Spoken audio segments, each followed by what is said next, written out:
Mostramos el panorama económico nacional e internacional con datos y cifras que revelan los factores que afectan a los salvadoreños. Diálogo con Ernesto López, Análisis Económico. ¿Qué tal? ¿Cómo están? Qué gusto, qué placer saludarles desde los estudios centrales de Grupo Megavisión en la colonia Escalón. Estamos desde luego transmitiéndoles a ustedes nuestra señal en vivo. Gracias por sintonizarnos en este miércoles 10 de agosto. Bienvenidos al Análisis Económico Semanal.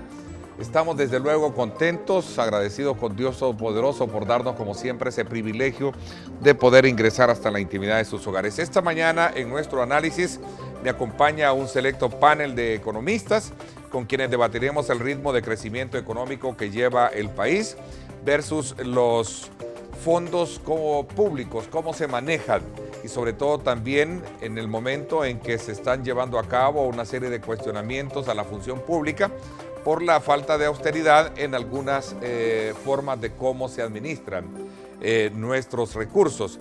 Y aprovecho también para enviar un saludo anticipado a todos los economistas de nuestro país y a aquellos que nos ven fuera de nuestras fronteras que el día de mañana pues celebran su día. Así es que desde ya pues muchas felicidades para todos los economistas. Y hablando de ellos pues saludo a nuestros buenos amigos Alberto Arene. Gracias por acompañarnos, Alberto.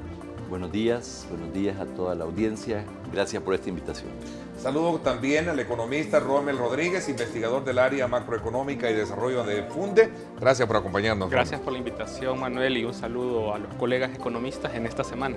Así es, en efecto. Quiero saludar también al presidente del Colegio de Profesionales en Ciencias Económicas, Colproce, al doctor Alfonso Boitia. Gracias por acompañarnos. Bueno, muchas gracias por la invitación y saludos a todos los economistas en su día.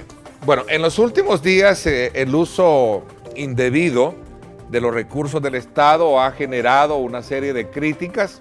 Hablamos del caso en particular del diputado David Reyes con un vehículo oficial en otras funciones. El tema también que se le señala a la presidenta de la Asamblea Legislativa, Lorena Peña, por supuesto gastos excesivos destinados a seguridad. Ella ya ha hecho las aclaraciones pertinentes. También el caso de David Reyes ha aceptado su error y pues desde luego así están las cosas. El punto acá, fíjense ustedes, el punto de discusión es que si esto cómo puede de alguna manera elevarse o avivar un poco el debate más allá de lo que resulta ser las necesidades que tiene el Estado y más aún cuando el mismo Ministerio de Hacienda ha hablado de recortar el presupuesto a algunas carteras y esto pues debido a la escasez que se tiene dentro de la estructura o la base fiscal de nuestro país. Incluso el titular habla de una política de austeridad también que debe de ir acompañada de medidas más fuertes contra la evasión fiscal, tema que por cierto esta semana criticó Fusades al considerar que la ley que estudia la Asamblea Legislativa para cobrar deuda tributaria contiene abusos contra los morosos.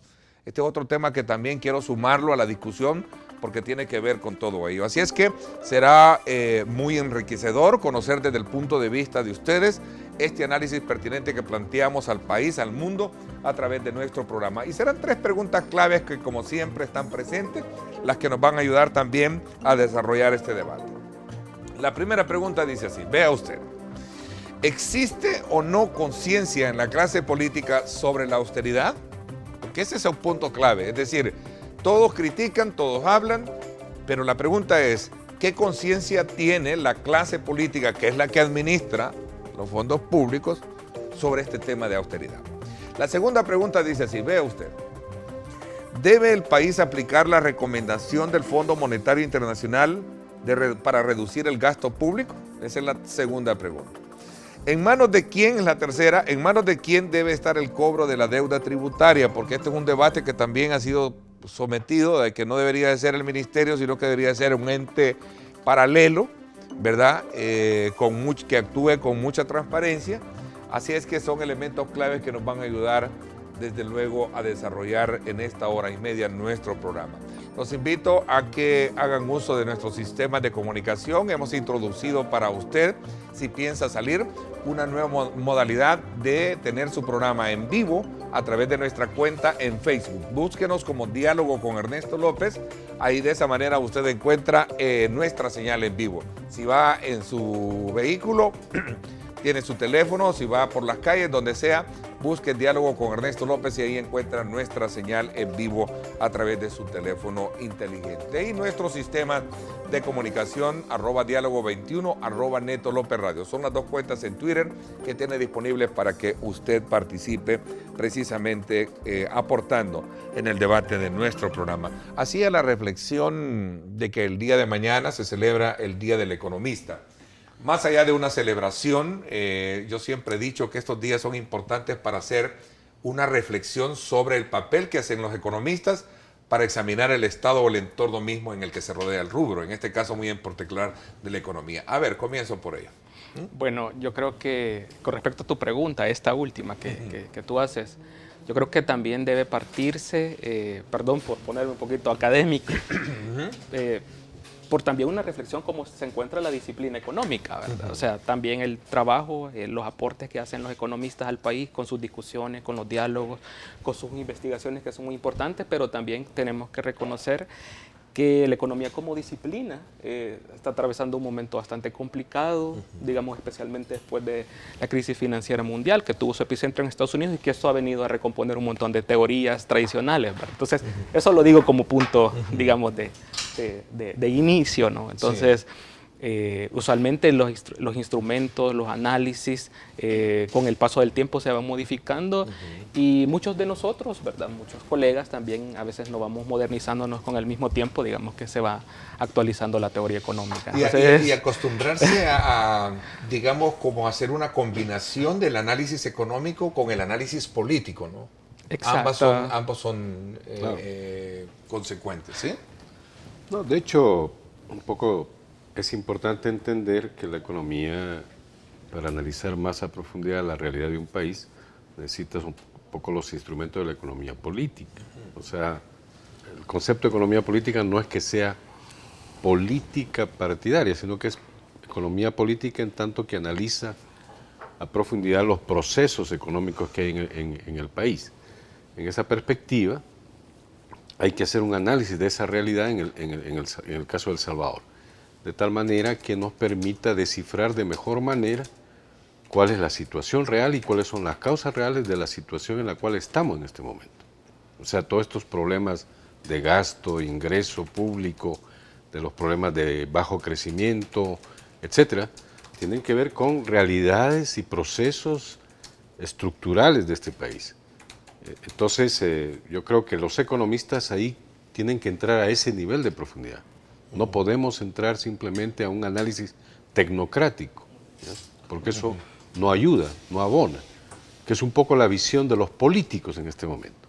Hay una visión tecnocrática, dicen, el problema es el gasto, dicen.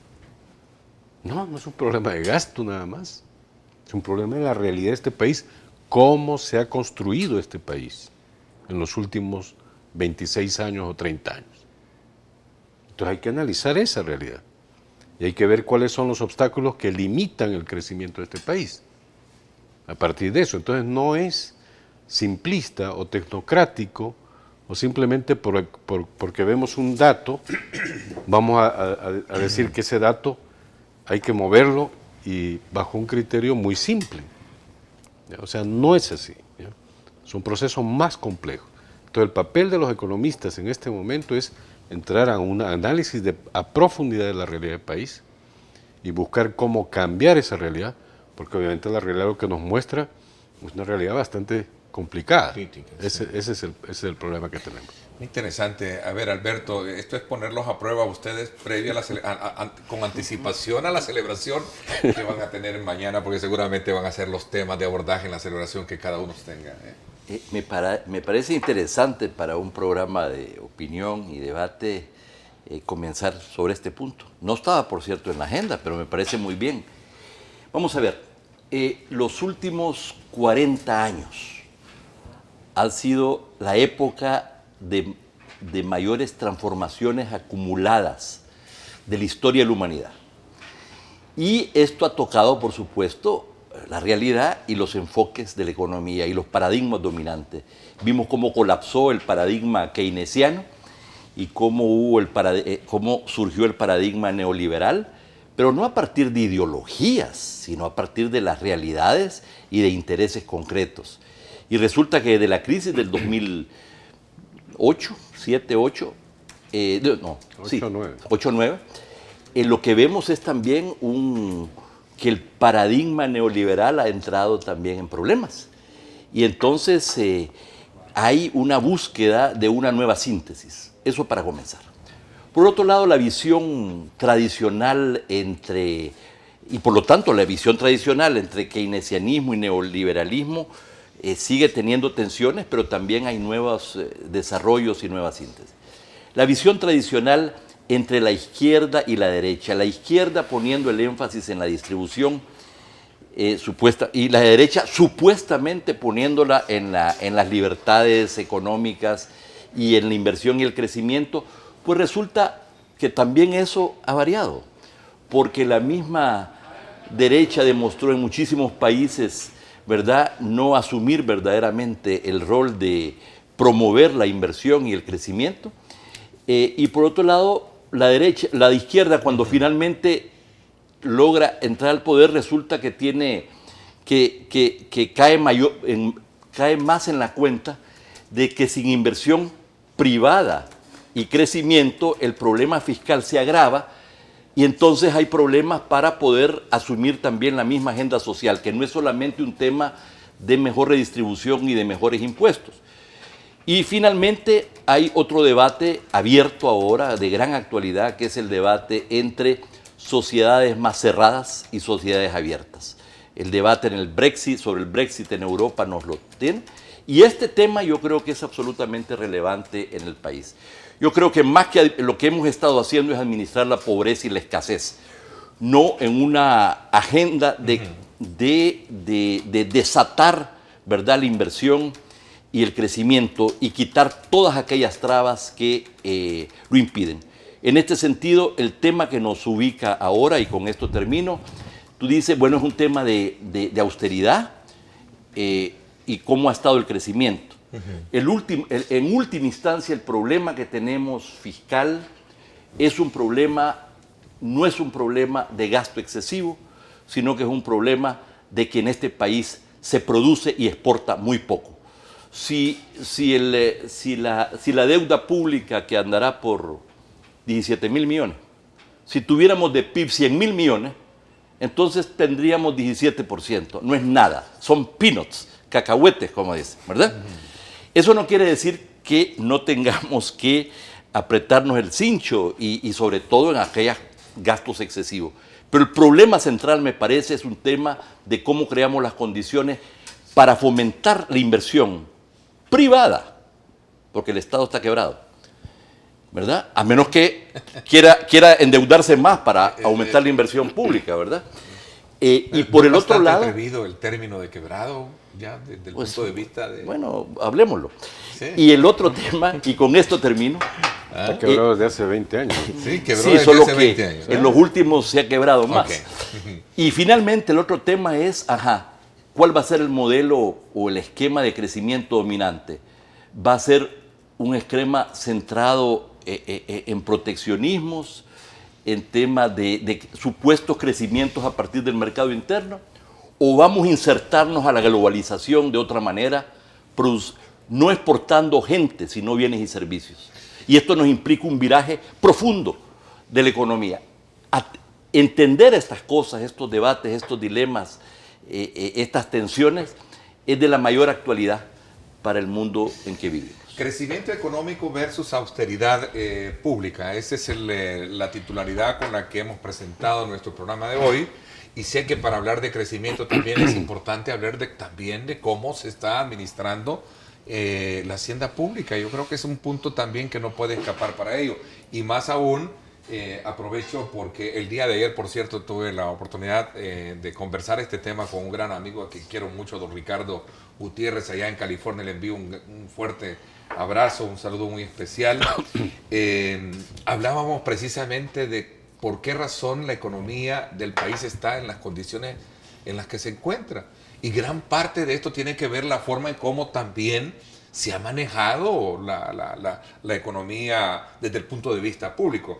En medio de este cuadro, que no es muy alentador, como lo decía uno de ustedes, ¿cómo calan estos señalamientos del despilfarro en el erario público? Y cité casos descubiertos recientemente en la Asamblea Legislativa por parte de algunos diputados. A ver, ¿qué piensan ustedes? Mientras queremos hablar de despegue, mientras queremos hablar de tener una economía creciente, veamos un poco estos ejemplos. Creo que el salvadoreño promedio necesita saber de personas como ustedes un análisis pertinente sobre el tema del despilfarro en el erario público. A ver, les dejo la palabra a los tres para generar un debate en una primera instancia sobre este tema y luego entramos a hablar del tema de metas de crecimiento y otros aspectos elementales. Sí, yo considero que, bueno, hemos abordado varios tópicos, el tema del crecimiento económico, la necesidad de exportar muchísimo más, la necesidad de apuntalar la inversión privada, también la necesidad de mejorar el gasto.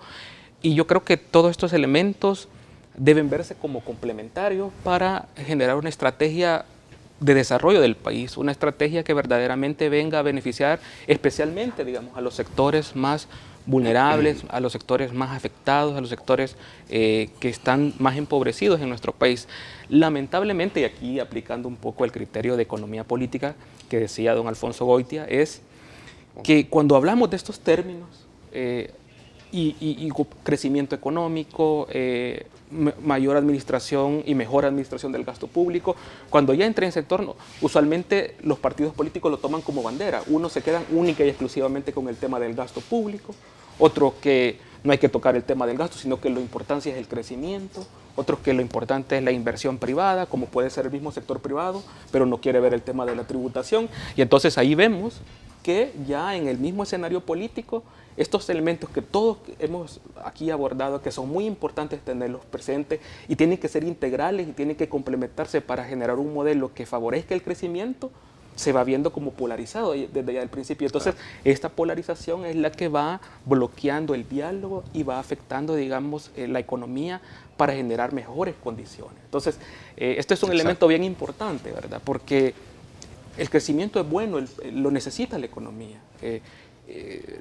Una austeridad, pero no nos referimos a una austeridad nociva que afecta el gasto público social, sino que la austeridad en aquellas partidas que realmente no se necesita gastar más, ¿verdad?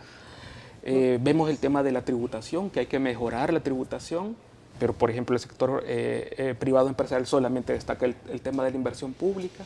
Entonces no vemos todo desde una perspectiva más amplia, que creo que es el reto que tenemos los economistas, también como académicos, que usualmente nos quedamos solamente con un enfoque y tenemos que, digamos, elevar también el nivel de discusión en esa parte. Si no lo hacemos nosotros, digamos, lo puede hacer por supuesto la población, pero lo hace con mayor dificultad, ¿verdad? Entonces yo creo que ese es un elemento muy importante tener en cuenta, que nos... y lo vemos con los principales partidos de oposición, que es el partido oficial, el FMLN y Arena, ¿no? Para el partido oficial, el problema es, y lo ha dicho, digamos, ya el vocero de la Casa Presidencial, el señor Chica, ¿verdad? Yo lo he escuchado. El problema es la evasión, la elusión, ese es el problema fiscal. No, mira, y tenemos un problema de gasto también. Y vemos por el lado de Arena, ¿verdad? Que el problema es única y exclusivamente el tema del gasto público, ¿verdad? Y no hay que tocar el otro tema. Al contrario, es un tema que se tiene que complementar, que tanto el pilar de los ingresos como los gastos debe de verse mejorado para tener recursos para un mayor gasto social. Yo comparto totalmente contigo ese criterio. O sea, hay que ver los dos aspectos, tanto ingreso como gasto. Pero llama la atención que los sectores de oposición y la derecha planteen el despilfarro, supuestamente como el concepto básico para mostrar la ineficiencia del Estado y para posibilitar, si es posible, la quiebra del Estado, ¿ya? O sea, es importante analizar esto, ¿ya? ¿Cuál es el concepto de despilfarro? Al inicio de este gobierno, el concepto de despilfarro era que estaban gastándose en programas sociales, en el sistema de protección social universal, y que eso era un gasto, ese gasto era innecesario, era un despilfarro realmente, así lo planteaba la derecha. Ahora, claro, obviamente ya ha girado un poco y dice, no, esos programas sociales son importantes. Por los indicadores de equidad. Exacto. Entonces, la derecha de este país no entiende todavía la necesidad de transformación de este país, de los cambios que hay que hacer en este país. Y esos cambios pasan precisamente por el marco social. Y obviamente también pasa por el marco económico, el que luego podemos tocar. Pero primero hay que romper con ese concepto de despilfarro, ¿ya? Porque ese es un estribillo político inadecuado, ¿ya? E irresponsable. Porque ese concepto los lleva a ellos a decir, bueno, como este gobierno despilfarra, no utiliza bien los recursos, que yo comparto con Rommel el criterio de que hay que ver en dónde hay que hacer criterios de mayor eficiencia del gasto, de saber manejar el gasto, cómo reducir costos o gastos inadecuados en el Estado, ¿ya? Pero llegar al punto donde ese criterio de despilfarro o del concepto de un gasto ineficiente por parte del Estado te lleva a boicotear, porque ya no es un criterio de simplemente aquí voy a ver cómo ayudo o cómo critico al gobierno, sino está boicoteando realmente la finanza pública del gobierno y está boicoteando el desarrollo de este país. Hay un boicot serio de la derecha hacia la economía del país. Y eso es delicadísimo, porque ya estamos jugando con la estabilidad económica de este país. Entonces es un punto muy delicado que deberíamos tomar en cuenta los economistas. O sea, una derecha que por su visión política quiera plantear la posibilidad de boicotear el proceso económico de este país y por lo tanto la estabilidad económica de este país, ya realmente eso es raya en lo responsable o lo irresponsable. Y a mí lo que me parece es comparten un poco este planteamiento que pone obviamente en relieve el tema político, ¿no? Yo creo que el planteamiento de Alfonso que acaba de hacer es sesgado. Primero, el gobierno ha tenido, bueno, contrariamente a lo que el mismo FMLN dice, fíjense bien, yo digo que este es el primer gobierno verdaderamente del FMLN, porque el segundo era conducido por Mauricio Funes, o sea que yo lo salvo, por decirlo así, ¿verdad? No les doy 7 años, sino que les doy 2 y pico, ¿verdad? Ellos asumen todo, yo digo, fueron electos pero... O sea que soy más benevolente todavía que tú, tal vez. En ese sentido. Tú también coincides en eso. Yo estoy en otra cosa. Está bien, pero entonces, a lo que voy es a lo siguiente. El gobierno tenía, cuando llegó, toda la información sobre la situación fiscal y sobre la situación de la deuda previsional. Y sin embargo, ¿verdad? Que era ya una emergencia. Y sin embargo, tuvieron una serie de iniciativas, no hicieron absolutamente nada al respecto, tomaron una serie de iniciativas de parches en términos del tema fiscal, ¿verdad? En lugar de entrarle a una reforma fiscal integral que nunca se ha hecho en el país, y por el otro lado, el tema, la explicación última, creo yo, de por qué esperaron estar enfrente del abismo para comenzar a tomar medidas, es que creyeron que el llamado Plan Cáceres del ministro de Hacienda de reforma de las pensiones, que era básicamente un instrumento fiscal para mejor manejar la caja en lo que le quedara al gobierno y tirar a al próximo gobierno la bomba fiscal y a las próximas generaciones la bomba previsional, ¿verdad? Ellos creían que con eso iban a resolver. Entonces llegaron hasta el abismo y cuando no habían posibilidades, entonces ahora es el momento de entrarle más en serio a una discusión sobre el problema fiscal. Yo no he visto en el gobierno una verdadera urgencia y voluntad de entrarle al problema en su conjunto. Ahora estoy viendo mejores signos en ese sentido porque están con el agua al cuello o hasta la nariz. Esa es una primera cuestión. Mientras tanto, en los ministerios se contrató a miles de personas y en instituciones autónomas, ¿verdad? Muchas de ellas vinculadas, ¿verdad?, al partido o vinculadas a... No es por méritos que se contrató mucha gente, ¿verdad? No estoy diciendo que siempre fue así. Y eso Y por otro lado, si vemos la Asamblea Legislativa o vemos la misma Corte Suprema, no ha habido una conciencia de restricción del gasto. Hemos visto todos estos casos escandalosos, etcétera. Entonces, y además el gobierno ha logrado tener los recursos que ha querido desde el anterior gobierno y este también.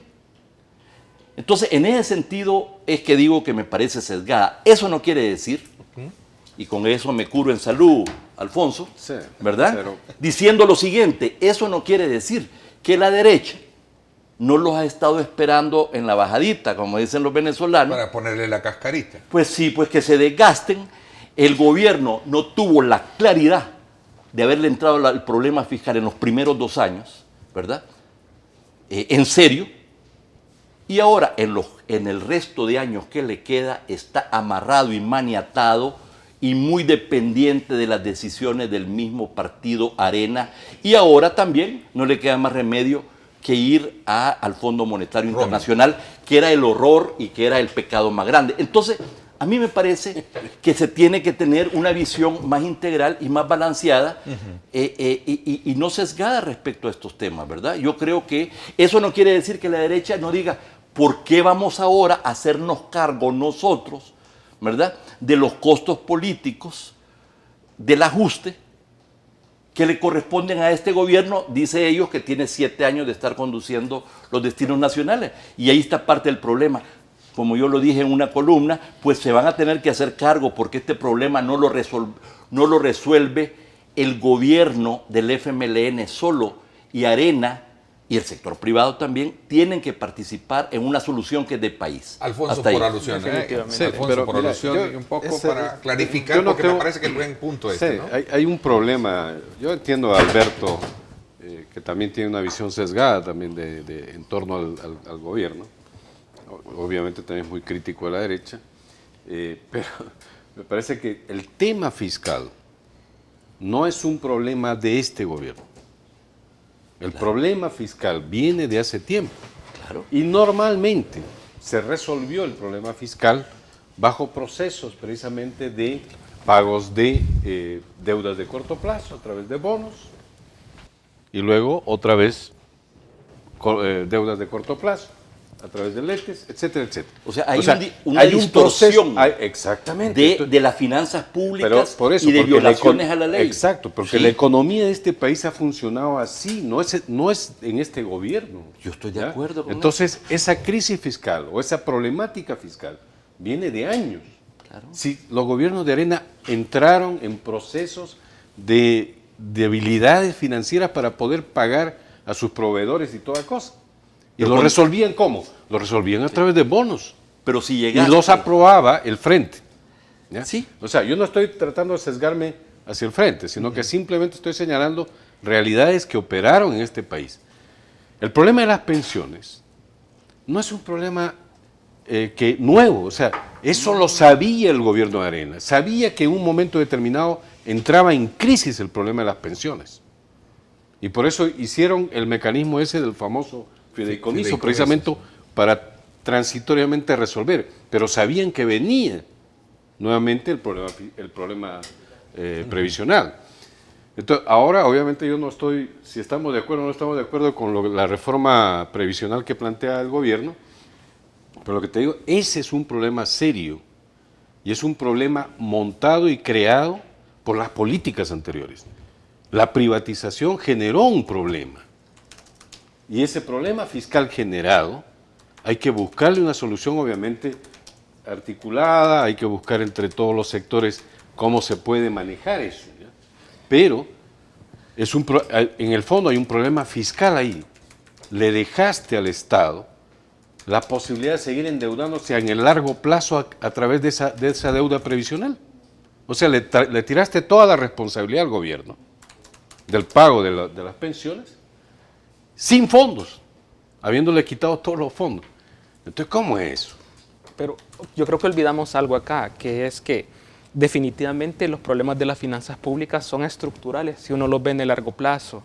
¿Y cuáles son esos problemas? Un déficit fiscal concomitante, un resultado primario siempre negativo, mala presupuestación, un abuso en el uso de letras del tesoro, muchísimo más en este periodo de gobierno, porque el crecimiento es bajo, digamos, claro, y tienen problemas de caja, pero también ya se utilizaban en gobiernos anteriores, ¿verdad?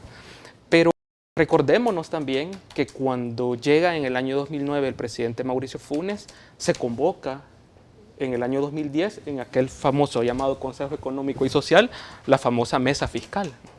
Y en esa mesa fiscal, donde tuve el gusto de participar, ¿verdad? Estaban altos representantes del gobierno, altos representantes del sector privado, y esa mesa duró 4 meses, y lo que hubieron ahí fueron discusiones y hasta cosas que bordeaban la falta de respeto. Entonces también, digamos que hubo, por decirlo así, ese intento, digamos, o esa apuesta, digamos, de intenciones de tratar de alcanzar un acuerdo, ¿verdad? En la que estaban en ese espacio de diálogo, de discusión, pero no se pudieron dar, ¿no? Y posteriormente a eso, digamos, el partido oficial ha tratado de llevar su estrategia, digamos, por su manera, digamos, haciendo reformas tributarias, muchas veces inconsultas, ¿verdad? A pesar de que han tenido el mayor apoyo en la Asamblea Legislativa por la parte de los diputados, si no, no hubieran pasado, ¿no? Pero también faltando mucho trabajo en el ámbito del gasto, que creo yo que es necesario e importante trabajar. Necesitamos trabajar el tema de los ingresos, pero también el tema de los gastos. Y añado algo más que creo que hemos olvidado. Nunca hemos tenido un gabinete económico unificado. Y eso es importante, ¿verdad? En el gobierno anterior teníamos un gabinete que tenía una visión por el lado de Hacienda y por otro lado la Secretaría Técnica, ¿verdad? Ahora tenemos un gabinete que tiene una visión Hacienda, Secretaría Técnica y el Banco Central de Reserva. Entonces, esos son elementos que pongo ahí en el tapete de discusión, ¿verdad? Y esto se expresa en estos problemas del Fondo Monetario. Cada funcionario principal de esa cartera tiene una visión particular. Miren, más allá de reconocer y valorar que ha sido muy enriquecedor este primer debate, creo que también veo que no quieren puntualizar en el tema de cómo impacta el tema del manejo público, el despilfarro del erario versus la economía del país. Hice una pregunta... No, pero no nos estábamos zafando, sino que hubo esta introducción de Alfonso Goitia me provocó, ¿verdad?, a responder. Pero me parece que es interesante. Yo creo que el estado de la economía debe de verse de una forma muy equilibrada. Hay una corresponsabilidad que pasa no solo por la parte política, no solo por la parte empresarial, sino que también incluso de ese estado anímico con el que nos encontramos los salvadoreños también, porque aquí hay muchos empresarios que sin ser políticos y ser representados prefieren mejor hacer inversiones fuera porque en el país no ven mejores condiciones para hacerlo. Yo creo que es importante verlo desde ese punto de vista, pero sí quisiera hacer la primera pausa comercial, reconociendo también el valioso aporte que ya usted está dando a través de las redes sociales, @diálogo21, @Neto López Radio. Son nuestras 2 cuentas en Twitter que están disponibles para que nos escriba y formule sus comentarios y preguntas para nuestros panelistas. También aprovecho a invitarlos para que no se pierda hoy a las 6 de la tarde el análisis político en radio a través de 107.7 Fuego, estación que pertenece también al grupo radial Megavisión, a partir de las 6 de la tarde y su programa En Directo con Ernesto López Radio. Así es que ahí, como siempre, nuestro acostumbrado panel para hacer los análisis políticos de la semana. Julio Valdivieso, estará también, como siempre, Walter Raudales y, por supuesto, Ulises del Dio Guzmán. No se lo pierda hoy a las 6 de la tarde En Directo con Ernesto López Radio. Y nuestra señal en vivo abierta al mundo, Diálogo con Ernesto López, ahí lo tiene usted, para que pueda sintonizar en vivo nuestra señal en cualquier lugar donde usted se encuentre, solamente que tiene que ingresar a su página de Facebook, a su cuenta de Facebook y buscar nuestra cuenta Diálogo con Ernesto López. Ahí está, para que usted pueda tener a la mano en cualquier lugar, ya sea en su teléfono inteligente, en su computadora, en fin, donde se encuentre. Voy a la pausa, no me cambie y regresamos.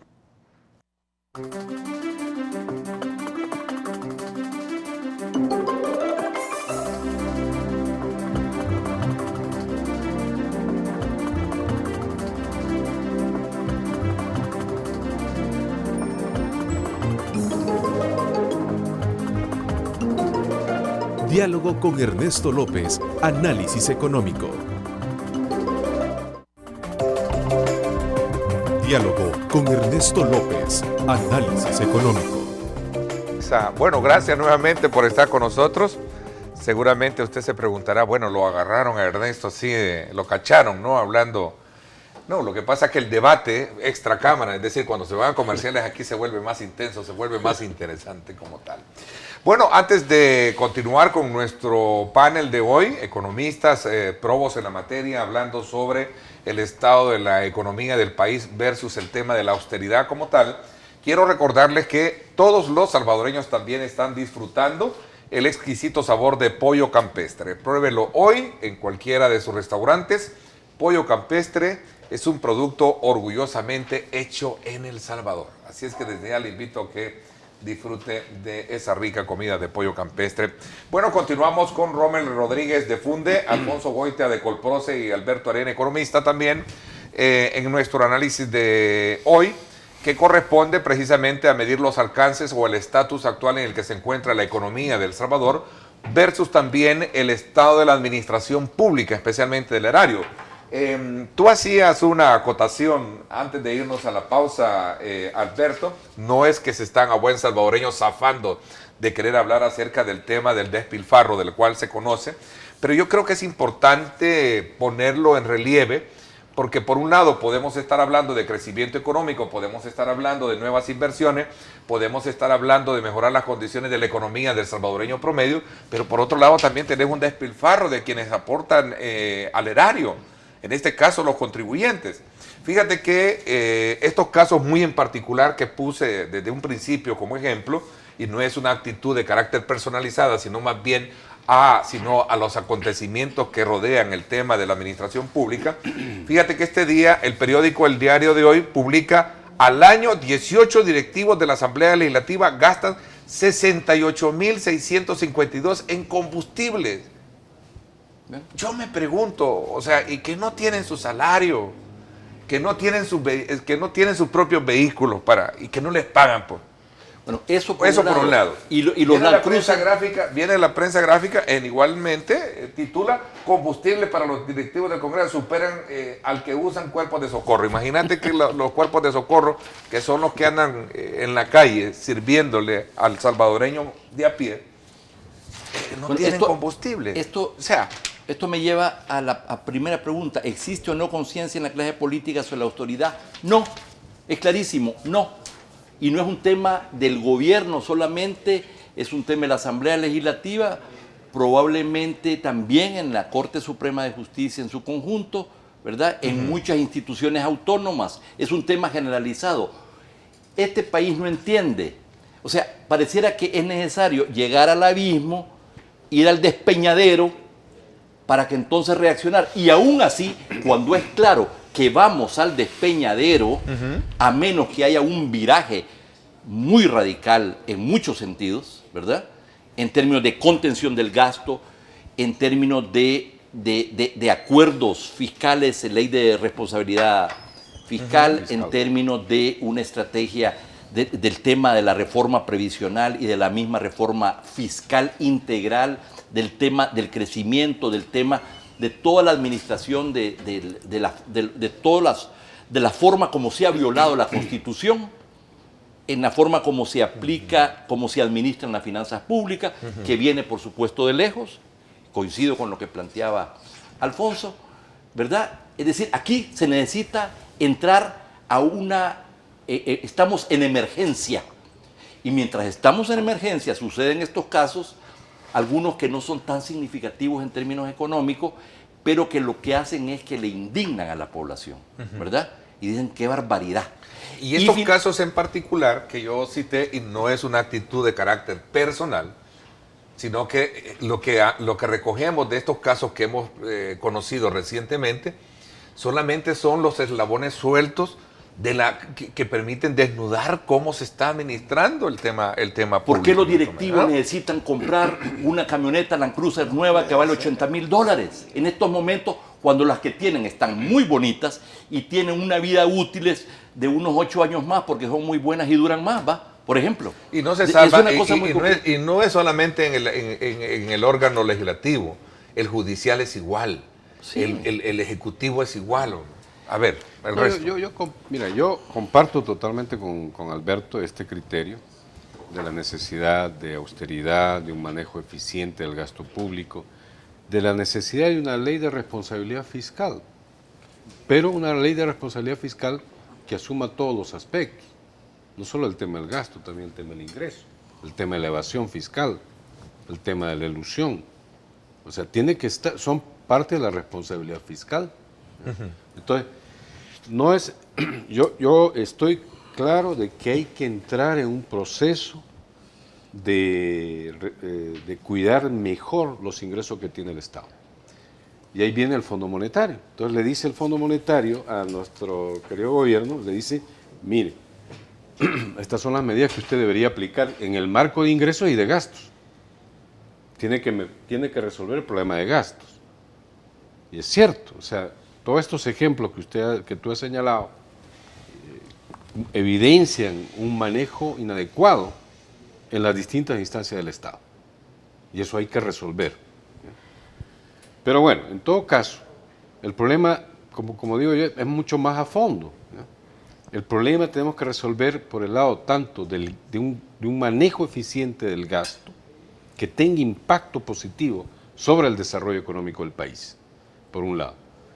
O sea, no podemos utilizar el gasto público para cosas que son intrascendentes. Esto que tú dices, que se va a gastar en gasolina, en combustible, en vez de gastar en necesidades de la población, es inadecuado. Fíjate que 134 galones de combustible por un directivo al mes, por 2 carros. O sea, yo no sé, pero realmente y 134 galones. Es para la familia, me imagino, ¿no? No sé, pero esto no puede ser. O no. De verdad, no es una actitud, y aquí me pongo a la par de aquel salvadoreño de a pie, aquel que va ahorita en la calle y se pregunta cómo es posible esto, de verdad, no sé. Yo creo que ustedes como economistas me pueden hablar de números, pero también me pueden hablar de... Fíjate que a propósito de esta pregunta, que es bastante amplia, ¿verdad? Si existe o no conciencia de la clase política sobre la austeridad, yo considero, al igual que lo que decía Alberto, que no. Pero considero que la persona más adecuada para contestar esta pregunta es el señor ministro de Hacienda, ¿verdad? Y creo que ya lo ha tenido usted aquel, destacando los problemas que hay y la necesidad que hay, digamos, yo le hice la misma pregunta sobre hace un par de semanas, efectivamente. Hace un par de semanas sobre el tema de los automóviles. El gasto y el tema del automóvil, y él me hacía la reflexión, aunque usted no me lo crea, yo no he comprado carros en Hacienda. Lo que hice fue heredar los carros que tenía el hijo del expresidente Saca, y ese es el que ando de ese. Imagínate, o sea, una camioneta, pues, o sea. Pero es cierto lo que dijo. Yo he visto el carro de Carlos Cáceres y ahí él, está, él por mismo. cierto, mira, no hemos comprado carros nuevos en Hacienda. Bueno, uso la camioneta que me heredaron los hijos del expresidente Saca.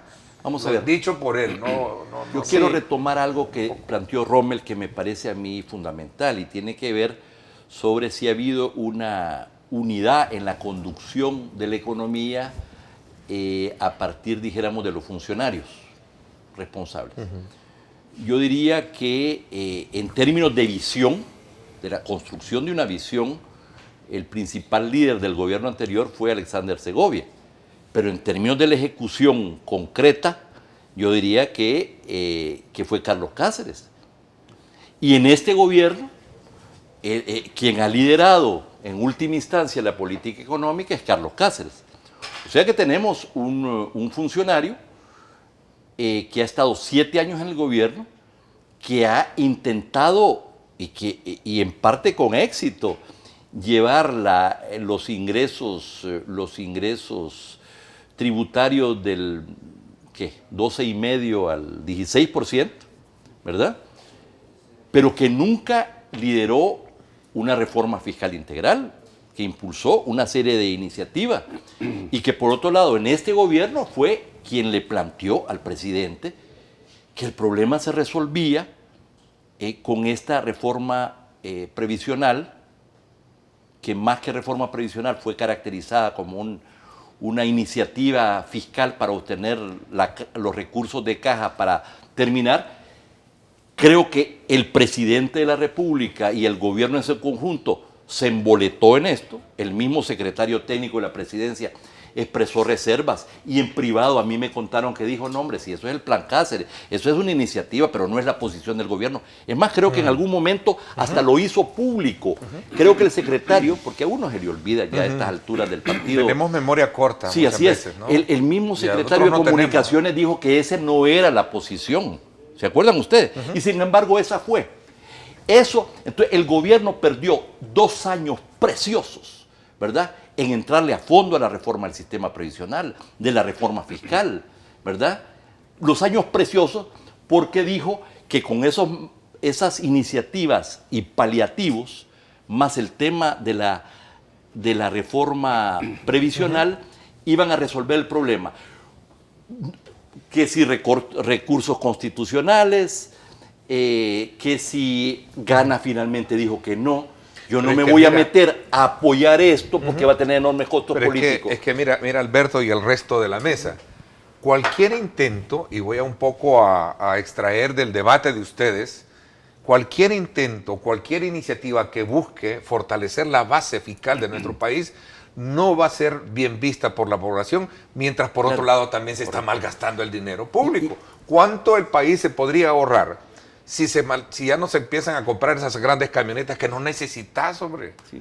¿Cuánto se ahorraría el Estado si quitaras ese tema de los combustibles y otro tipo de prebendas, por un lado? Y por otro lado vas a hablar otra área que tiene que ver con el tema de la focalización del subsidio de una manera más eficiente. Solo termino en una línea a partir del planteamiento de Rommel que coincido. Yo no he visto liderazgo, ¿verdad?, en la transformación de la economía del país, con una visión y una estrategia coherente donde se cierran filas en torno a ese liderazgo. Punto número 1. Y en segundo lugar, si bien Carlos Cáceres ha sido la persona que ha tenido la mayor fuerza, la mayor, no sé si... responsabilidad, él no controla muchas cosas del gasto, no controla lo que hacen los ministerios, no controla porque no tiene el poder suficiente, no controla lo de la Asamblea Legislativa. Ni de la Corte. Pero la sociedad civil sí lo está controlando a través... Sí, pero tampoco ha dicho Carlos Cáceres, yo no puedo conducir las finanzas públicas en estas condiciones, señor presidente de la República.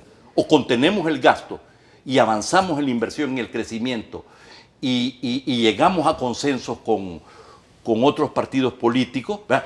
Yo no he visto ese tipo de acción que es la que necesitamos, porque frente a la situación como estaba, había que parársele al presidente, ¿verdad? Y decirle, esta situación ya no da más. Okay, pero perdimos los 2 años. ¿Estás de acuerdo o no estás de acuerdo, Alfonso? Bueno, no solamente al presidente, sino a los ministros que están llamando por teléfono cada día. Bueno, pero si el presidente les da órdenes, eso se debería de hacer. No, yo comparto ese criterio que tiene Alberto. Me parece bien, hay que contener el gasto, hay que revisar bien adecuadamente eso, pero nuevamente tenemos que ver las dos cosas, tenemos que ver el tema fiscal en los 2 niveles.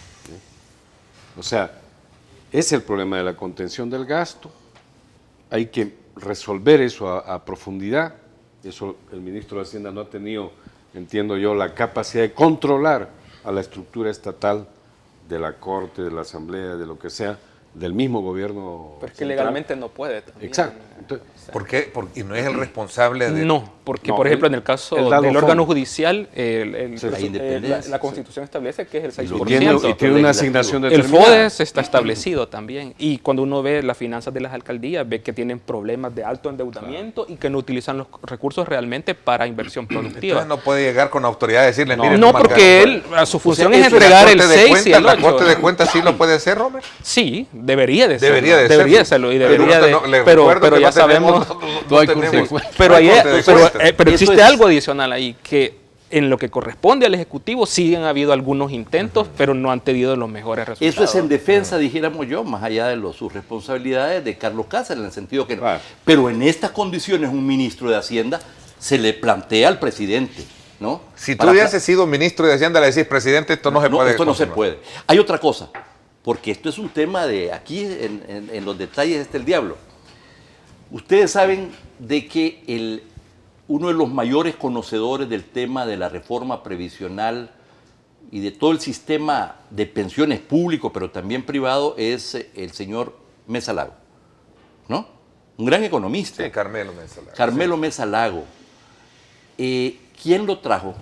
La Fundación Guillermo Manuel Ungo. La relación entre Carlos Cáceres y los Cáceres en general y el Clavito Gordo, que dirige la Funda Ungo, es muy estrecha. O sea, que no podemos decir, o sea, si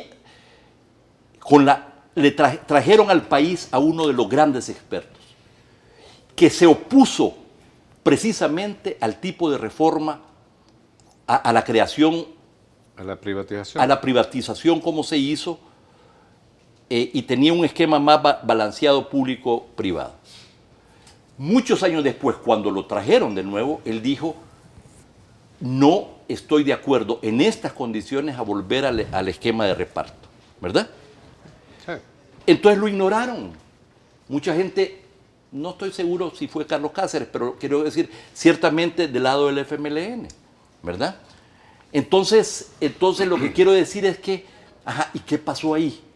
¿Por qué no podemos recurrir a la gente más capaz, como Mesa Lago, que nos da lecciones sobre este tema, ¿verdad? O a otros especialistas, en lugar de estar poniéndole parche. Bueno, acaba de estar en un simposio, en un congreso de FUSADE, No, creo. pero entendiendo, Mesa Lago vino precisamente para discutir con el ministro de Hacienda la reforma, o sea, esa discusión de la propuesta de reforma que presentó con el el gobierno Ministerio de ha Hacienda sido que se reunió, discutida con Mesa Lago. Pero no está de acuerdo él en lo que se llamó el plan Posiblemente Cáceres. no está de acuerdo, pero Bueno. fue consultada con él, Bueno, fue analizada con él. no, o sea, Bueno, hay yo un no estoy documento de defendiendo eso, de a cómo hay un te lo gusta documento, hacer, Cáceres, pero hay un documento de Mesa Lago sobre el tema que habría que revisar para que entremos pero más allá del tema de Mesa Lago, el problema fiscal que se deriva del esquema previsional que existe en este país, hay que resolver. Claro. No es un problema Estamos- de Mesa Lago o no Mesa Lago. No, pero yo Entonces, ¿cómo resolver? Me queda la mesa abierta para seguirlos invitando para hablar sobre esos temas, porque son las aristas que están pero ahí, sobre ¿no? todo invitar, perdóname, tú invitas a quien tú quieres, pero sobre todo a los especialistas en este tema, porque requiere, esto es un... Sí, mira, a veces no necesitas también que un especialista te venga a decir cómo resolver las cosas. Aquí hay mucha gente en la calle que aguanta sol, lluvia y todo. yo lo y te sé, dice lo que pero me estoy necesita. refiriendo que el tema previsional... experiencia es un real. tema- No, por eso. Sí, no, es un tema muy especializado, ¿verdad? Claro. Mira, Donde hay hay estudios actuariales. ayer hablaba sí, con un sí. grupo de pensionados que no les alcanza, hombre, son 150. ¿Y qué más especialista querés que le diga que el Estado debe de reconocerle eso o no? Claro, no, definitivamente, Perdón. por eso mismo. Perdón un poco O sea, por el ejemplo así tácito, pero... se ¿verdad? plantea por eso. El problema está derivado de esa reforma que hicieron a finales de los 90. Sí, ¿Ya? En ese momento ellos vieron, supuestamente, yo lo que concibo es que ellos vieron, bueno, vamos a privatizar esto, vamos a incrementar el número de cotizantes a lo largo de estos años y no va a haber problema en el futuro. Hasta los chilenos ahorita tienen problemas con eso. Bueno, hay una cantidad de chilenos que están saliendo a la calle pidiendo que se regrese al sistema público, que se desaparezca el sistema privado de pensiones. Entonces, ahí lo pensaron de esa manera, ¿ya? Y luego vienen, y claro, como no funcionó, ¿ya? La carga es para el Estado. El Estado paga la pensión mínima de todos los cotizantes en las AFPs. Cuando a usted se le acaba su fondo de pensiones, el que asume el pago mínimo es el Estado. ¿Y de dónde saca los fondos del Estado si no tiene? ¿No? Entonces tiene que endeudarse con las mismas AFPs para pagar esas pensiones. O sea, esto no puede ser así. O sea, le pusieron la trampa al Estado, digámoslo así. ¿No? Y por otro lado... Y es una trampa al Estado, bien Es dicho, una no trampa. a un gobierno, independientemente de quién es haya una sido. trampa, una trampa al Estado. Y además le ponen la otra trampa. Dolarizan la economía, ¿no? Y le restringen la capacidad de endeudamiento propio. Ya no eres no tenés tu prestamista de última instancia en el Banco Central. Entonces tienes que recurrir ahora al fondo, o tienes que buscar préstamos, bonos y todo, y al final caes en las AFP nuevamente para pedirle prestado. Romer. Entonces, es un problema. Bueno, considero que esos son resultados del devenir histórico de la situación del país, ¿verdad? Pero es muy importante comprender que ahorita en el tema fiscal, digamos, que es el que a mí particularmente me interesa, ¿no? Tenemos primero un problema de caja, de liquidez severo, ¿verdad? Que, como decía Alberto, no se ve claro que lo quieran resolver los principales implicados, que en este caso es el Partido Arena y el FMLN, ¿verdad? Que por cierto estaba viendo de que ahora van a estar en la planta potabilizadora de Las Pavas y no van a estar hablando de este tema, ¿verdad? Ahora, lo ventilarán en otro. Segundo es el tema de la eficientización del gasto público, que debe de trabajarse más, de una forma más certera en eso, y para eso, digamos, ya ha habido un ejercicio de cambio de presupuestos por resultados que va a dar resultados, valga la redundancia, en el año 2017, ¿verdad? Esperemos que dé, digamos, efectos positivos, digamos, en el proceso de presupuestación, ¿no? Pero queda ahí también pendiente, que es el tema que preocupa, porque se presentó la propuesta del mes de marzo, si mal no recuerdo, en las últimas semanas, y es el tema de las pensiones, ¿verdad? Nosotros incluso podemos alcanzar un acuerdo ahorita, los principales partidos políticos, e incluso, digamos, acordar una especie de pacto fiscal, que no es lo mismo, ¿verdad? También eso es un elemento muy importante, Ernesto, porque usualmente se confunde el tema de la ley de responsabilidad fiscal contra los 1.200 millones que pide el FMLN. El pacto fiscal es algo muchísimo más grande que eso. Eso es un acuerdo político en un primer momento, ¿verdad? Que después debe dar paso a un concurso de todos los actores socioeconómicos del gasto que quieren, ¿verdad? Hacia dónde quieren dirigir ese gasto y cómo lo vamos a financiar. Pero ahí se incorporan todo. Y es precisamente, vuelvo al tema de las pensiones, porque si no se da una reforma del sistema de pensiones, ¿verdad?, la presión que va a tener el sistema de pensiones y que ya está teniendo, digamos, de este año 2017 al año 2024 va a ser de enormes proporciones, ¿verdad? De hecho, si no se piensa bien una reforma de pensiones, incluso la reforma de pensión, incluso el tema del sistema actual de pensiones, podría quebrar una reforma fiscal, incluso cuando tuviera buenos resultados, ¿verdad? Porque los recursos que se van a erogar para el pago de las pensiones van desde 550 millones de dólares el próximo año hasta 1.100 millones de dólares en el año 2024. Y es creciente, ¿no? Y eso se incorpora inmediatamente al déficit fiscal y eso hace que la deuda pública incremente rápidamente. O sea, una deuda previsional de 24.000 millones de dólares que por supuesto se va a ir... entonces, en ese sentido, lo que en una oportunidad creo que destacó el ministro de Hacienda es valedero. Dijo, cualquier propuesta de reforma de pensiones, estoy dispuesto a escucharla, pero me interesa saber el impacto en tres cosas, que es la parte que a mí me corresponde, dijo, ¿verdad? Que es el tema del crecimiento, ¿verdad? El tema de la deuda, del déficit y el tema en el presupuesto. O sea, ¿cuál va a ser el impacto que va a tener en el presupuesto? Porque eso va a depender la liquidez que esté en él. Bueno, voy a hacer una pausa comercial.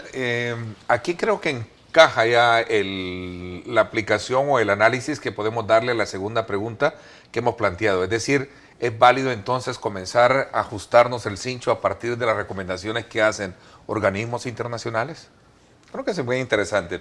Bueno, aquí está nuestra señal en su teléfono inteligente para que usted nos tenga diálogo con Ernesto López. Usted puede tener en vivo, si va en su automóvil, si va en el autobús, si va en la calle, donde sea, y tiene su teléfono inteligente, ahí búsquenos en diálogo con Ernesto López y usted tiene la oportunidad de tener en vivo nuestro programa. Ahí está. Voy a la pausa comercial. Gracias. Recuerde que hoy tengo radio, análisis político, 6 de la tarde. No se lo pierda.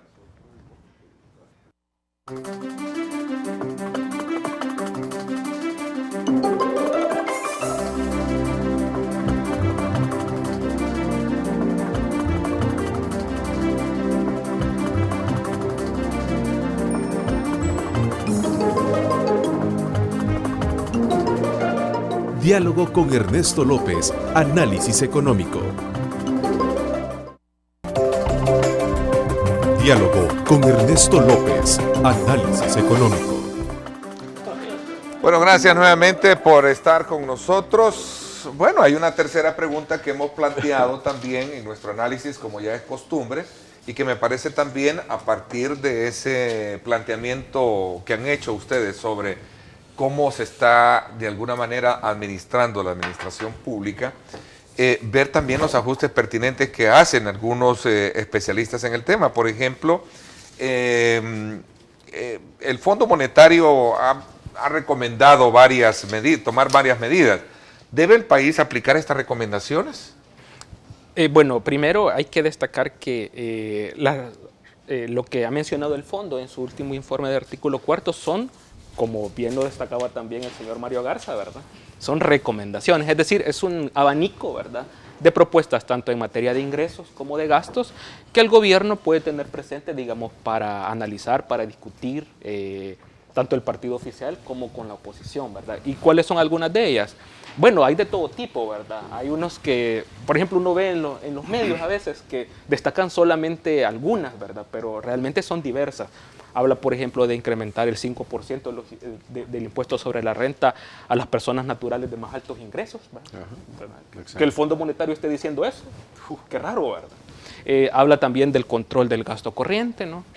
Habla de una revisión minuciosa y severa de los incentivos fiscales, ¿verdad? Porque recordemos que hay muchos incentivos que se dan a sectores o empresas, digamos, que no están generando ya más crecimiento de empleo y que recibieron esos incentivos a mediados de los años 90. Entonces, es una gama, digamos, de propuestas que hay ahí, pero yo considero que no solamente hay que casarse con esas propuestas, sino que hay un abanico de propuestas. Hay propuestas que hemos hecho nosotros como FUNDE sobre el tema del monotributo, hay propuestas que ha hecho el Instituto Centroamericano de Estudios Fiscales, el ICEFI, ¿verdad?, que tiene un estudio muy grande, que tuve el gusto de compartirte a ti, Alberto. También hay propuestas de FUSADE. Entonces, el gobierno tiene un abanico, digamos, de posibilidades, digamos, para, tanto en materia de ingresos como de gastos, para negociar, digamos, y ver cuál es como la cuestión más factible. Ahora, cuando se habla así a rajatabla de reducir el gasto público, yo considero que lo que es necesario es controlar el gasto. No es reducirlo, sino controlarlo. Y para controlarlo, el principal control debe estar orientado, obviamente, al gasto corriente, ¿verdad? Que no significa que el gasto corriente sea gasto innecesario, porque usualmente se confunde, se dice gasto corriente, gasto innecesario, sino que nos referimos, como hablábamos al principio, ¿verdad?, de aquel gasto corriente que nosotros consideramos que es irrelevante, ¿verdad?, que son partidas presupuestarias que se puede hacer mucho ahorrando en ellas, ¿verdad? ¿Y por qué es importante esto? Porque cuando nosotros hacemos que el ahorro corriente incremente, ¿verdad?, que es... hacemos que ese recurso de ahorro corriente que se da, digamos, en el ejercicio corriente, sea reorientado a inversión pública. Entonces, ahí se da el impacto, ¿verdad? En la medida que el gobierno hace un ahorro corriente y este ahorro corriente incrementa, ¿verdad? No estoy hablando de un ahorro a costa de gasto social, ¿verdad?, sino que de gasto realmente improductivo, para ser más específico. Esto se reorienta a inversión pública y eso genera un impacto económico. Entonces, en esto es muy importante tener presente eso de no tomar las recomendaciones del fondo en el sentido de que reducir el gasto así por así, sino que se trata de controlarlo, de establecer mecanismos de control y cuáles van a ser las mejores formas de presupuestación para administrar los recursos eficientemente. Ese es el punto, digamos. Sí. Ahora, el gasto nominalmente va a seguir creciendo, ¿verdad? Pero si como con proporción del producto nosotros lo logramos estabilizar y con eso mejorar el balance fiscal, nosotros vamos a poder, digamos, tener buenos resultados, ¿verdad? Exacto. Teniendo en cuenta, digamos, también, por supuesto, como decía Alberto, el tema del crecimiento económico, porque si no, no vamos a ir a ningún lado, ¿verdad? Ahora, no solamente, como vuelvo a repetir, y estoy muy en sintonía con lo que dice Alfonso, no solamente quedémonos con el lado del gasto, ¿verdad? También las recomendaciones del fondo hablan de eficientizar los mecanismos de fiscalización y control para mejorar la recaudación, que específicamente se refiere a la lucha contra la evasión y la elusión fiscal, ¿verdad? Habla de los incentivos fiscales e incluso habla, ¿verdad?, del tema de hacer un poquito más progresiva la escala de impuestos sobre la renta para las personas naturales. ¿Y el predial? O sea, efectivamente, también habla... Mira, es interesante esto del Fondo Monetario Internacional, ¿no? O sea, viene con una nueva cara el Fondo Monetario Internacional al país. O sea, el concepto del terror... Una nueva cara, ¿no? Una nueva cara, o sea... No, y de hecho hay planteamientos ya de funcionarios importantes del Fondo Monetario Internacional donde ellos aceptan que las políticas de ajuste que aplicaron en el pasado fueron equivocadas y generaron problemas. O sea, ellos mismos están aceptando eso. Entonces, por eso que se presentan ahora, en el caso de El Salvador, con una visión un poco más abierta, no con la exigencia, aunque le dice, mire, te voy a dar 700 millones ¿cómo le dice? De fondo de Precautorio. precautorio. Y aquí están las medidas, pero toma las que puedas y otras no. O sea, analiza las medidas. Ya no te están imponiendo como fue en la década de los 90, donde te dijeron, mira, aquí están las medidas y te voy a dar la plata. Así, estamos en otra realidad. Entonces hay un cambio en ese sentido. Ahora, en ese sentido yo creo que hay que tomar muy con cuidado todos los planteamientos del Fondo Monetario. O sea, esas medidas para ingresos y gastos son interesantes. Está planteando, por ejemplo, un impuesto predial que aquí se ha discutido por años. La necesidad del impuesto predial que tiene que ver con un impuesto a la tierra, a la propiedad de inmuebles, etcétera, que fueron eliminados a principios de los 90 por el gobierno del presidente. Y es el único Cristiano. país que no tiene en Latinoamérica. Por el gobierno de Cristiani. Porque, ¿cuál era la apuesta? La apuesta en ese momento era a una estrategia inmobiliaria. Y una de las restricciones a la estrategia inmobiliaria era el impuesto al patrimonio. ¿Ya? Entonces había que eliminarlo. Entonces lo eliminan. Y todavía estamos a esta altura, 26, Discutiendo el tema. todavía discutiendo el tema. Entonces, que el Fondo Monetario Es Internacional... una experiencia de las que no se aprenden, decía alguien en un artículo este día, no recuerdo quién. Pero el tema, perdón, no era sigue, interrumpir, sigue. simplemente era un poco Ajá. secundar a ese planteamiento. Pero fíjate Alfonso. lo que dice Alfonso. Ya no es el mismo fondo. En tu programa yo me recuerdo haber planteado que el Fondo Monetario que dirige Lagarde no es el mismo. Hay cambios importantes en la visión. El impacto de la crisis internacional del 2008-2009 creo que minó el paradigma neoliberal ortodoxo, O sea, ¿verdad? Y entonces esto nos lleva ahora que ese ogro que era sobre todo para determinadas posiciones el fondo, ahora resulta que el gobierno de izquierda de El Salvador está dispuesto a llegar a un acuerdo con el fondo. Entonces, ¿qué es lo que sucede aquí? ¿Cómo se explica eso? Bueno, primero hay una necesidad. Sin la necesidad no se estuviera de acuerdo. Segundo, hay un menú, como tú planteabas, ese impuesto sobre ingresos muy superiores, ¿verdad? O sea que ese es un impuesto progresivo, dijéramos. El impuesto sobre la propiedad reduciría la regresividad del sistema fiscal salvadoreño, ¿verdad? Entonces, bueno, el gobierno decide, en acuerdo con la oposición, cuál es ese mix de las recomendaciones del fondo que le conviene, más otras que existen en el sentido de lo que planteaba Roma. Vamos a ver, el fondo siempre, aún en los 90, no era el fondo que imponía. Es decir, el fondo tiene un menú. Allá tú, como gobierno, si tú lo aceptas o no. Bueno, que había una visión más pegada o más identificada con las visiones del fondo de la época. Hoy es lo mismo. Ellos no están imponiendo. En última instancia es la autoridad salvadoreña que decide. Pero si tú no tomas decisiones, eso tiene consecuencias. No esperes entonces que el fondo certifique frente a los organismos multilaterales, financieros multilaterales, de que la deuda pública de El Salvador es sostenible. Y si no te certifica, eso significa que los 500 millones de proyectos que tenés en el pipeline, pues no te los van a aprobar. O que algunos desembolsos que están planteados... imposición. No es imposición. ¿Cómo que no imposición? Tú haces lo que tú quieres como autoridad. te están restringiendo. Toma o déjalo. No, Es realismo político, pero te están digamos. restringiendo realmente tus posibilidades de tú continuar. defines si vas a entrar en una estrategia de sostenibilidad fiscal o no. Tú lo defines como autoridad. Si tú entras objetivamente en una estrategia de sostenibilidad fiscal, logrando además acuerdos con la oposición, entonces vendrá la certificación. Si no, no habrá certificación. Es tu decisión de entrar en un camino racional o no. Entonces no le vengas a echar las culpas al Fondo Monetario, ¿verdad? De responsabilidades que tenemos los salvadoreños. Sí, de los ¿verdad? problemas estructurales de la Hombre, finanza. perdóname. Pero Comenzaste diciendo que había cambiado y ahora ya no lo aceptas. no, ¿Cómo es? no. Vamos a ver. No, lo que tú estás diciendo que nunca ha impuesto el Fondo Monetario Internacional, Bueno.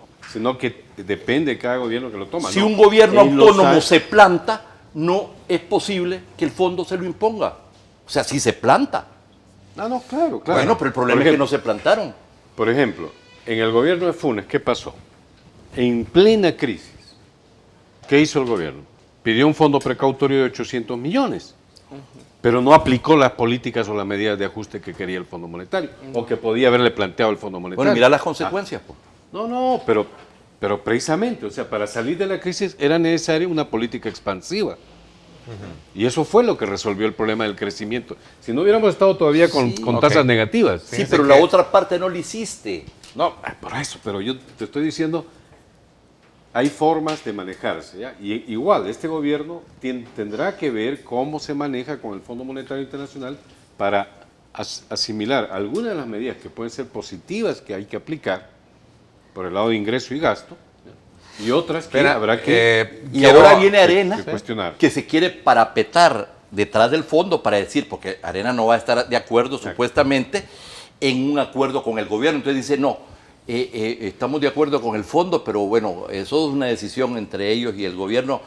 Yo no me meto, ¿verdad? Porque no quiere los costos involucrados. Todo el mundo está en este baile. El país ya no da más. Estamos en situación de emergencia. Ok, quiero aprovechar, trasladarles un mensaje del ministro de Hacienda, ¿verdad? Los panelistas tienen mucha razón, todos ellos, no como los embajadores del miedo que a veces tiene Ernesto. Me dice saludos a todos y gracias.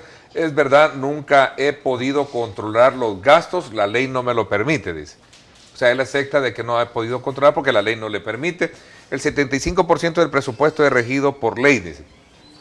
Así es que, saludos cordiales, ministro de Hacienda. Voy a la pausa última y la reflexión final de nuestro programa. Diálogo con Ernesto López. Análisis económico. La siguiente sección es por cortesía de la Universidad Francisco Gavidia. Tecnología, innovación y calidad. Bueno, gracias nuevamente por estar con nosotros. Mientras algunos embajadores del miedo, como le llama el ministro de Hacienda, creen que en el país las cosas están, digamos, color rosa, hay un aspecto elemental que quiero ya en estos pocos minutos que nos quedan someterlo a consideración de ustedes. Este tema del impago en el que puede entrar el gobierno, tú decías que está quebrado, ¿no? Ese es tu análisis que al principio decías, por decirlo así. Ahora, algunos dicen que los estados no quiebran, ¿verdad? Vuelvo de nuevo al planteamiento. ¿Qué consecuencias eso tiene si lo vemos desde un punto de vista de que lo estamos previendo? Es decir, sabemos que viene un problema, pero ¿nos estamos preparando para evitar un impago en el país? Sí, bueno, yo no me quedaría con la palabra quiebre, sino que para ser un poquito más técnico, un default. Es decir, es una incapacidad del gobierno para atender, digamos, sus compromisos de pago internacionales. Pero esto sería una situación bastante extrema.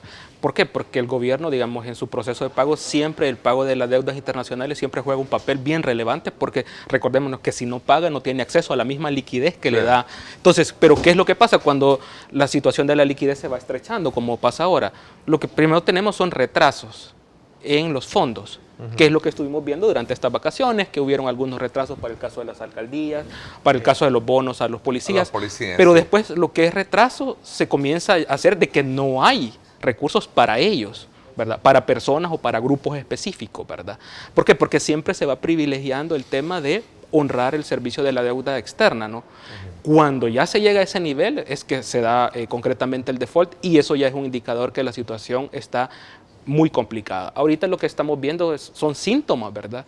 Que esperamos nosotros, creo yo todos, ¿verdad? Que haya un verdadero diálogo, acuerdo entre las principales fuerzas políticas para que se dé una emisión de 1.200 millones y se tenga por otra parte, si así es que ellos lo acuerdan también, ¿verdad?, una ley de responsabilidad fiscal. 30 segundos para hacer una reflexión final, que se nos está yendo el tiempo, don Alfonso. Mire, yo precisamente, o sea, el tema del impago, las posibilidades de un impago, obviamente puede ser complicado para el país.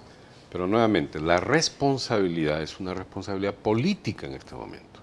O sea, es la oposición política de este país que tiene que ayudar a resolver ese problema.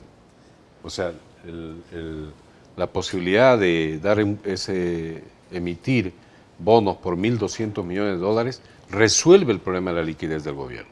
O sea, aquí estamos entrampados en un criterio político que el mismo Fondo Monetario ha señalado. El Fondo Monetario ha dicho, aquí uno de los factores que genera distorsiones fiscales y problemas es la polaridad entre los sectores políticos. Entonces hay que resolver eso. Y el mismo Fondo Monetario Internacional le ha planteado que hay que aprobar los 1.200 millones, le ha dicho. Bueno, de nuevo, un sesgo. Es una responsabilidad del gobierno y de la oposición. El gobierno no puede pretender a estas alturas, después de todo lo que ha corrido debajo del puente, un cheque en blanco por los 1.200 millones de dólares. Nadie está planteando eso. Bueno, nadie entonces, está planteando eso. 1.200 millones de dólares, ¿y cómo me garantizas que vamos a entrar a la contención del gasto innecesario, a la reforma de pensiones, a la reforma fiscal integral, a una verdadera estrategia de inversión y crecimiento, ¿verdad? ¿Y cómo me la garantizas después de que te he firmado y que ya te he dado y que ya tenés la plata? Ese es el tema. Y lo que estamos viendo es que más allá de lo que se dice, los acuerdos todavía no se logran y el tiempo corre y esto urge. Entonces se necesita una visión integral, hay una responsabilidad compartida y no puede entonces, la oposición tiene que ser muy responsable, pero tampoco puede aceptar, ¿verdad?, otorgar esto sin que quede rayado el cuadro de aquí hasta el final del gobierno en términos de cómo se hacen los presupuestos públicos, ¿verdad?, cómo no se sobrevaloran el crecimiento que afecta los ingresos fiscales, cómo no subvaloras los gastos, cómo no violas las leyes y la Constitución de la República en el manejo de la finanza pública, etcétera. Esto implica un viraje muy profundo y el tiempo se acabó, no solamente para el programa, se le acabó al tema de los acuerdos fiscales. Esa es la realidad. Ok. Rommel Rodríguez de Funde, muchísimas gracias por habernos acompañado. Doctor Alfonso Goitia de Colproce, presidente, gracias por acompañarnos. Gracias, también a ti, Alberto Arene, con tus aciertos muy, desde luego, pertinentes sobre el tema. Confieso, hemos aprendido muchísimo de ustedes como economistas al leer cómo están los números en el país.